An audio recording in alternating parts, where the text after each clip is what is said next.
Video के पिछले भाग में हमने देखा था किस प्रकार चाणक्य ने चंद्रगुप्त को अपना शिष्य बनाकर उन्हें शास्त्र और शस्त्र की शिक्षा में पारंगत करके भारत के भावी सम्राट बनने के लिए तैयार किया। चलिए जानते हैं कैसे बालक चंद्रगुप्त को इतिहास पहचानता है। हिंदू धर्म के कुछ जानकार चंद्रगुप्त को निम्न वर्ग का महान योद्धा मानते हैं, वहीं बौद्ध धर्म चंद्रगुप्त को क्षत्रिय योद्धा मानता है। कुछ इतिहासकार के जानकार तो चंद्रगुप्त को नंद वंश का ही वारिस मानते हैं। लेकिन जो भी हो, हमारे लिए वे अखंड भारत के लिए संपूर्ण जीवन को योगदान देने वाले महान शासक और योद्धा थे। ईरान, फारस से लेकर पूर्वी बंगाल और कश्मीर से लेकर कर्नाटक तक के महान साम्राज्य के अधिपति सम्राट चंद्रगुप्त कलिंग और तमिल को छोड़कर अखंड भारत के संस्थापक थे।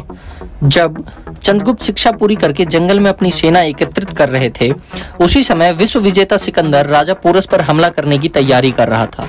दूसरी तरफ आचार्य चाणक्य अखंड भारत के सभी जनपद के राजाओं को इकट्ठा करके सिकंदर को टक्कर देने के लिए योजना बना रहे थे, लेकिन दुर्भाग्य से उनकी ये योजना विफल रही, जिसके बाद सिकंदर और पोरस के बीच बैटल ऑफ हाइडा स्पेस का युद्ध हुआ। इस भयानक संहार के बाद पोरस ने आचार्य चाणक्य से मैत्री कर लिया और आचार्य ने पोरस को अपने महान शिष्य चंद्रगुप्त से परिचित करवाया। ईसा के जन्म से 323 साल पहले सिकंदर की मृत्यु हो गई, लेकिन तब तक गंधार, सिंधु, पंजाब और ईरान के बड़े भाग पर सिकंदर के सेनापतियों का कब्जा हो चुका था।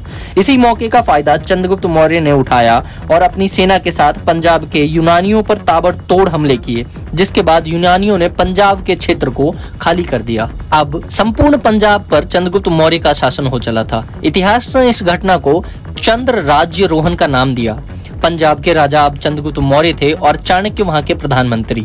यहीं से चाणक्य ने अखंड भारत का शंखनाद किया और इसी के तहत वीर चंद्रगुप्त ने महासेना का गठन करके साल 322 ईसा पूर्व में मगध की राजधानी पर सीधा हमला कर दिया और धनानंद का वध किया। चंद्रगुप्त ने मगध पर जीत का ध्वज लहराया और यहीं से शुरू हुआ मौर्य वंश के शासनकाल का। चंद्रगुप्त मौर्य का राज तिलक होते ही उन्होंने पूर्व से लेकर पश्चिम और उत्तर से लेकर दक्षिण में अनेक सैनिक अभियान भेजे और मौर्य साम्राज्य का विस्तार किया। इसी समय सीरिया के शासक सेल्यूकस को समाचार मिला कि एक 26 साल के लड़के ने पंजाब के यूनानियों को खदेड़कर संपूर्ण राज्य पर अपना अधिकार कर लिया। इसका जवाब देने के लिए सेल्यूकस ने साल 305 ईसा पूर्व को चंद्रगुप्त मौर्य पर हमला कर दिया, लेकिन युद्ध कला में माहिर चंद्रगुप्त ने सेल्यूकस की सेना पर ताबड़तोड़ हमला किया। सेल्यूकस समझ नहीं पा रहा था कि हो क्या रहा है। उसकी हर योजना, सभी हमले विफल हो रहे थे। सेल्यूकस के सभी योद्धा चंद्रगुप्त से हार चुके थे। ये हार इतिहास में सेल्यूकस की सबसे बुरी हार थी। मौत का रूप लिए सम्राट चंद्रगुप्त अब सेल्यूकस के सामने खड़े थे। सेल्यूकस ने सम्राट चंद्रगुप्त के सामने हार मानते हुए मित्रता का हाथ बढ़ाया और संधि स्वरूप सम्राट चंद्रगुप्त को बलूचिस्तान, हेरात, कंधार और काबुल का राजा घोषित कर दिया। चंद्रगुप्त मौर्य ने भी सेल्यूकस को 500 हाथी भेंट स्वरूप दिए। सेल्यूकस ने अपने भविष्य को सुरक्षित करने के लिए अपनी बहन हेलेना का विवाह चंद्रगुप्त से करवा दिया। अब सम्राट चंद्रगुप्त एक विशाल साम्राज्य के अधिपति थे। इतिहासकारों का कहना है सम्राट की 6 लाख की विशाल सेना थी, जो पलक झपकते ही बड़े बड़े राजाओं को उनकी सीमा समेत मिटा सकती थी। यूनानी यात्री मेगास्थनीज सम्राट के दरबार में कई सालों तक यूनान का राजदूत बनकर रहा था।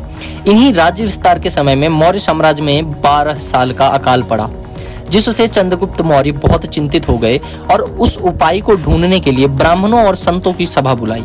इसी सभा में साल 298 ईसा पूर्व में एक जैन साधु भद्रबाहु पधारे। उन्होंने सम्राट को अकाल मृत्यु से मुक्ति का उपाय बताते हुए कहा कि आपके अखंड भारत अभियान में आपसे जो नरसंहार हुआ, यह सब उसी का परिणाम है। इससे मुक्ति के लिए आपको राजपाट छोड़कर गुप्त स्थान पर भूखे प्यासे अपनी अंतिम श्वास तक अपने इष्ट का ध्यान करते रहना होगा। साल 298 ईसा पूर्व में सम्राट ने अपना राजपाट अपने पुत्र बिंदुसार को सौंपकर महामुनि के कहे गए उपाय को करने के लिए कर्नाटक के जंगलों की तरफ निकल गए। सम्राट ने कलिंग और तमिल को छोड़कर अखंड भारत पर एक छत्र शासन किया था। धन्यवाद दोस्तों, मिलते हैं अगली गाथा में। तब तक चैनल को सब्सक्राइब जरूर कर लें।